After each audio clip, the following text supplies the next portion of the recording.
My name is Daniel Zangi, currently running a YouTube channel as the Aussie Zambian. I am a citizen of the Republic of Zambia, found in the southern part of Africa, but currently studying in Australia. I've had quite a number of DMs where people are trying to find out exactly what they need to do for them to migrate. And in this video today, I am going to share with you some of the few things that I had to do when I was migrating from Zambia to Australia. And this is a disclaimer to say, I am not a travel agent. I am just a guy who has an idea. And I'm going to share with you some of the things that I put in place. And hopefully if you try them, then who knows, they just might work for you too. For starters, there are quite a number of ways for you to migrate from Zambia to Australia.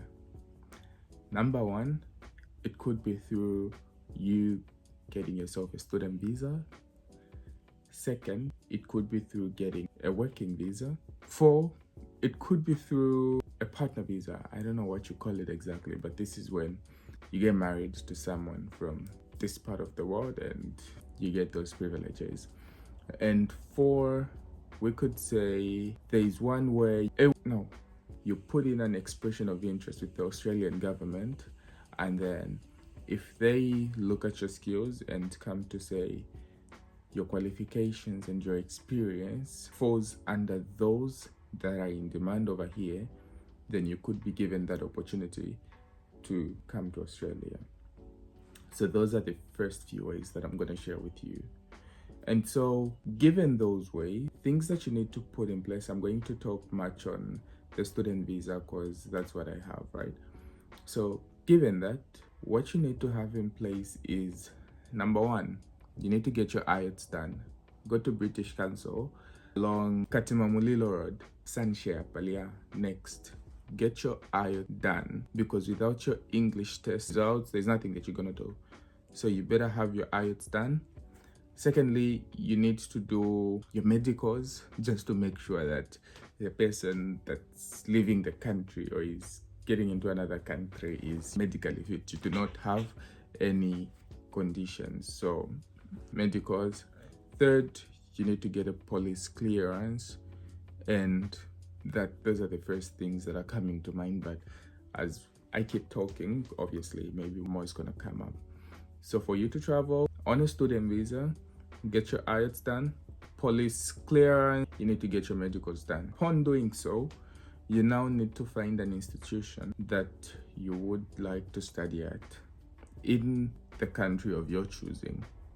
Upon finding that institution, Australia does not give international students the capacity to apply for a place themselves. And so every institution has agents.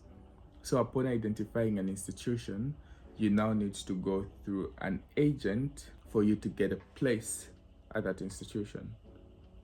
Am I making sense? So the moment you do that, that agent puts in an application for you. If it happens that the institution gives you a place and all that, then the institution sends you an offer letter.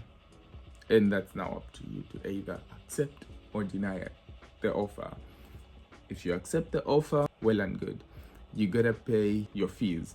So for example, let's say your yearly fees are $48,000. That means most institutions will expect you to pay half of the $48,000. You'd have to pay the whole semester fees, which is $24,000 Australian dollars.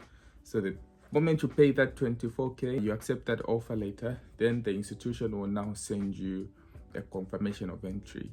And it's now the confirmation of entry that you're gonna use to apply for a visa.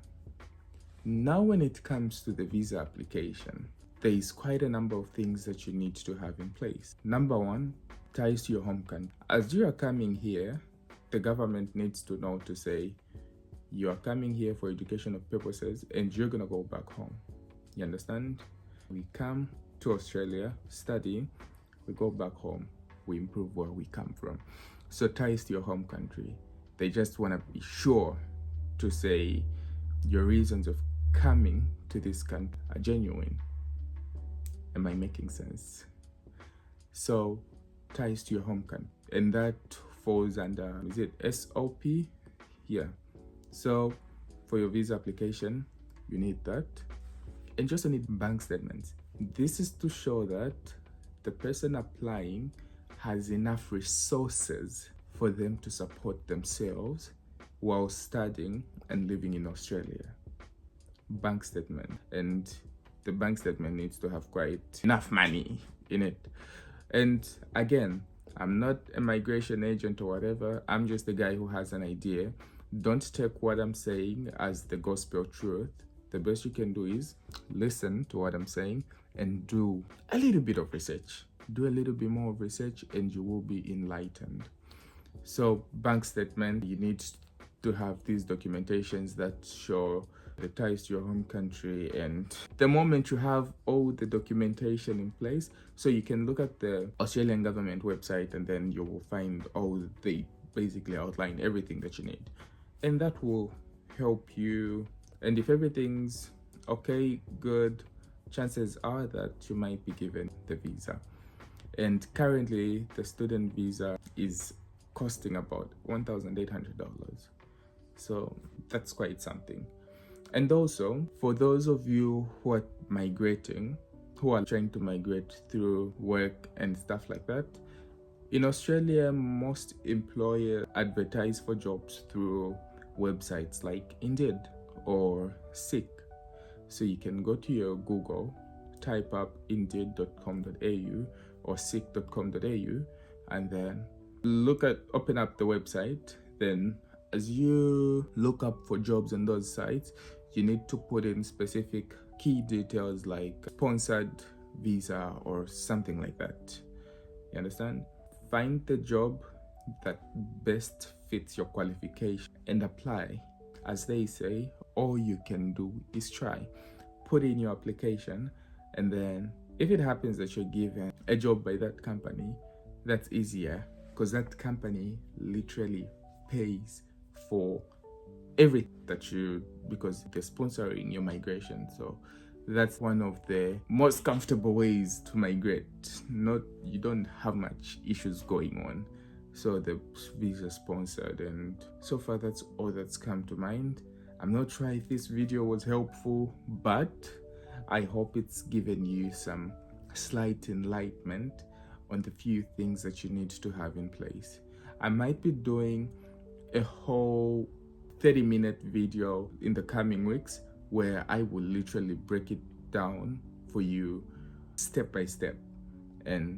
But for now, I hope this was helpful, and I hope you start your pushing, or I hope you start your processes now. Anyways, that's it that I had for you today, and I will be doing another video the coming weeks, which the video will be about 30 minutes or so, and it will basically explain everything step by step by step. So I just need you to subscribe and stay tuned, because you don't want to miss that video when it comes up, because I will provide you with some of the most latest information that you would need to make all this a success. Well, thanks for tuning in, and that's it that I had for you today. And if you have anything specific that you would like me to touch on in my next video, well, you can just drop a comment, and yeah, I will be sure to do so in the coming video. Well, thanks for tuning in, and I hope you have a great day.